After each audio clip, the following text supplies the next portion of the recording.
10,000 steps and where this number comes from. And likely if you own any sort of, fitness watch, any sort of tracking device, it's even in our phones, it's built in these days as this like arbitrary number of 10,000 steps is going to solve all of the things. And so we are going to dive into that, where it came from, what it means. Do we as individuals actually need to be walking 10,000 steps? And then there's a little sort of hack exercise at the end that we'll do.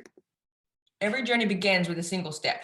But ladies, do we really need to take 10,000 every single day? I don't know about you, but when I start to think about that number, I'm like, that's a lot. That's a lot of steps every single day. And then what? It just goes back to zero the next day. And so this, is not about accomplishing 1 million things all at once. It should be about going back to those basics. So have you ever felt the pressure? You just think to yourself here, you've got a device or something's telling you, or you read something somewhere. Have you, just like me, ever felt, victimized by this 10,000 steps per day? We're often reminded that this is the amount we need to move when it comes to being fit and healthy. I've even heard it from doctors. So there are people in these medical professionals, like professions that we look up to, and they're still throwing out this 10,000 step number. And so the good news is, it's fantastic if you hit that 10,000 steps. Your watch, even, this is my watch here, this gives me a little like green, it's like a parade on my wrist. When I hit the 10,000, it just starts buzzing and dinging and making noises and telling me all sorts of happy things. And that gets my brain going, because I'm like, hold on a minute, why are we celebrating this? And we just kind of fall into these standards and these things without questioning them. And so the good news is, no more 10,000 steps. Everyone's like, yes, I can lower the number. And so studies show, research shows, and we will get into a little bit more of this, 4,400 steps a day is the new equivalent. That's a pretty steep jump. And we will get into where that comes from and all these sorts of things. But essentially, to summarize, the health concerns that these medical professionals are worried about from that 10,000 steps, making a difference here. Now there's been study after study after study, tons of research that this number is actually yielding the same amount of preventable things in terms of diseases, heart disease, those sorts of things. And so this is good news if you ask me, because I feel like 4,400 is way easier to hit on our watches than 10,000.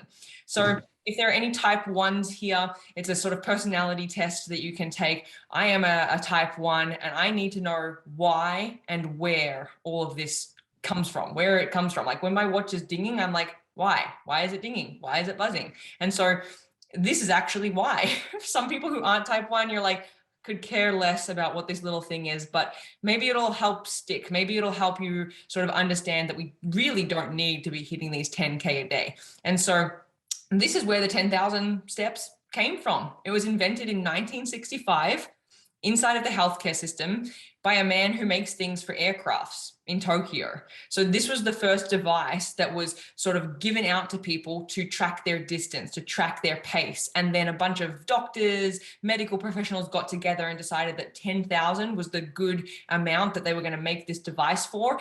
And that has stuck since 1965 from a guy who makes things for airplanes. So I don't know if we should be taking our information from there. And so I won't lie to you, 10,000 steps, there's nothing wrong with that. There's nothing bad about that. Of course, it improves our overall health. It gets us moving, it gets our blood flowing, gets our circulation, all these benefits of it.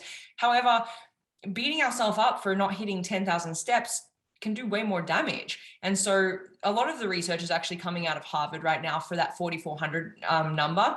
And so basically, like, 4,400 is enough for what exactly? And so that's where I'm talking about these major health concerns that come from not moving enough. That's where the data is showing that this 4,400 number is actually a nice little sweet spot for us to be striving for as women to prevent a lot of those things. And so as humans, all of us, male, female, whatever we identify as, we are literally born to move. So at the end of the day, I speak to people over and over and over again about so many of the sort of similar things that we're all striving for, myself included. And what I've realized is that often it comes back to being capable, to being confident, and to really feeling free in our body. These are sort of these primary things when we dive deeper underneath, you know, the weight loss, underneath the energy, underneath the toned muscle. It comes down to some of these really key core things. And so as humans, we're born to move, and this is what we're striving to do. We're hardwired to do that, is to feel that way.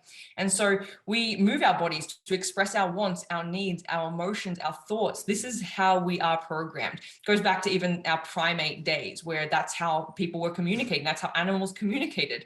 And so how well we move and how much we move determines basically how we're showing up in the world. And you'll likely notice that a lot of you, you know, are doing strength workouts. A lot of you are focusing on what you're putting in your mouth, your nutrition.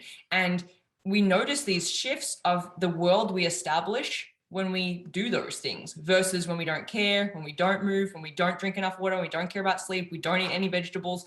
How we show up in the world is different. It does make a difference.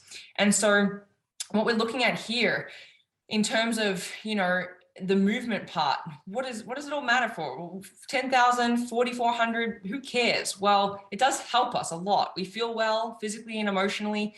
We are able to think better, learn better, remember. We, again, showing up in the world differently. We communicate with others and ourselves in a different way. And so there's a lot of reason why movement is a fundamental thing that the human body needs. And so breaking it down further, what's happening when we move? Our muscles are contracting. We load up our connective tissue and bones. We're increasing that respiratory system and our circulation. So sometimes you might notice when you sit for a long period of time, your fingers go cold, your feet go a little bit cold. Maybe you get some tingles going on. This is a key sign. This is like the last resort. Your body's trying to tell you, get up and move. We also release particular hormones and cell signals. And all of these things tell our body to basically do something. In this situation, it's using the raw materials and the food that we eat in certain ways. So food goes in our mouth, enters our body. When we move, we're sending these signals to do something with that food, to transfer it to energy so that we can actually walk, so that we can actually lift things up. All of this is happening without us even having to make the decision. It's all just magically thanking our beautiful complex systems that all of this is going on without of us doing anything. And so, for example, it's telling us to retrieve that stored energy. So we have, you know, glucose in our muscles, we've got those fat cells loaded up. And when we move, when we get up from our seats tonight and move to the kitchen, for example, that's telling that it needs to retrieve some of that energy. It's also telling it to store any extra energy in the muscles or use it for repair rather than storing it as fat. It's responsible for strengthening tissues such as muscles, tendons, ligaments, and bones. And it also helps clear out those toxins and those wastes. So those things go to work for us, and everything basically inside, if you could picture yourself looking into all of your organs, when we move, everything is functioning at a better state in an improved place than if we just sit, if we're like stagnant for most of the day. So the more we can do confidently and capably, the healthier we will be. And so it leads to a nice cycle that when we can fight it all that we want, but it's very true. When we actually do more activity, it's easier to do more activity. And so you'll notice that, like, you know, sometimes especially if you're developing a really good routine, let's say for 6 months, 12 months, you've like really been just doing lots of movement, lots of exercises, it becomes easier. Those same challenges you were faced with, say, 6 months ago, we're not necessarily faced with those as big. They don't feel as heavy. And so starting a workout, going for a walk, these things start to feel a little bit more easy, a little bit more natural. I won't say every day, but this cycle, what's happening is it leads to us feeling more inclined to move. That's, again, how the body is wired. So in summary, it's good to get those steps in. If you hit 10,000, let's celebrate with the watchers. Let's have the dance party. Let's be proud of ourselves. But if we aren't hitting that 10,000 every single day, I want you just to remove the pressure of that on yourself. I want you to just let it go and know that any movement is good movement. And so I'd love for you to just take a few moments here. Maybe you need to put pen to paper. Maybe you just need to close your eyes. I don't want to set, you know, my goal for tomorrow is 4,400 steps, because I know that that's like easy to do now that we know this information. but that can get overwhelming, and that in itself can feel unsustainable. And so I want to approach this from a different light. I want you to think about your life, your days. Do you feel in your heart like you need to get more movement in? And so just thinking about that just a little bit in your mind.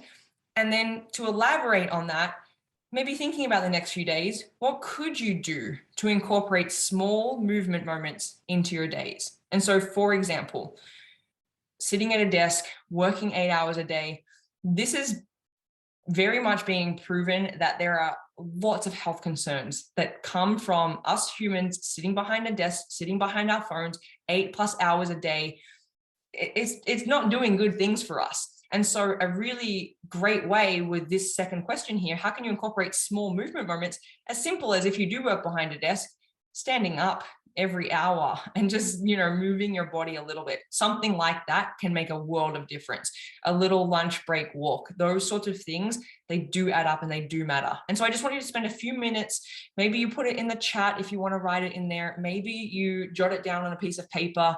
Maybe you put it in your phone. Maybe you set yourself a reminder tomorrow to have a little bit of extra movement. And I just want to give you a few moments there to think about that and to have it all sort of sink in and land.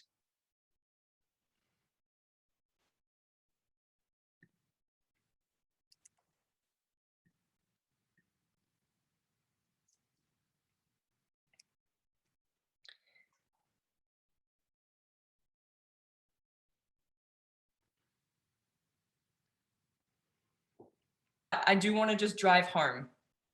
Movement matters. And however you can move, the more, the better. And so when we're thinking about 4,400, when we're thinking about 10,000, I actually want you to remove these numbers. I wasn't trying to just like plant another number on top of you that you now have to strive for. I do want you just to remove those numbers and think about in the next few days, how can I move a little bit more in my day? Maybe I do get a stand-up desk. Maybe at my stand-up desk, I make sure that I take every 45 minutes a quick break just away from that desk and move my body in a different way. Maybe there's a nugget that you took from this call that you're like ready to implement. And that is what I would love to hear about and to see versus, Lucy, I hit my 4,400 steps 5 days in a row. But the way that we end these calls, everyone else is way better at it than I am. But we just hold love hearts because there's so many beautiful humans around the world, and we just send love to each and every one of you from the screen. So thank you so much for joining me. I hope that you have some movement going on for the rest of your evening, just even a little bit, because you've probably got to get up. So I hope that you think about how proud you are of yourself for joining this call, and just know that movement matters. And I can't wait to hear about how it all goes.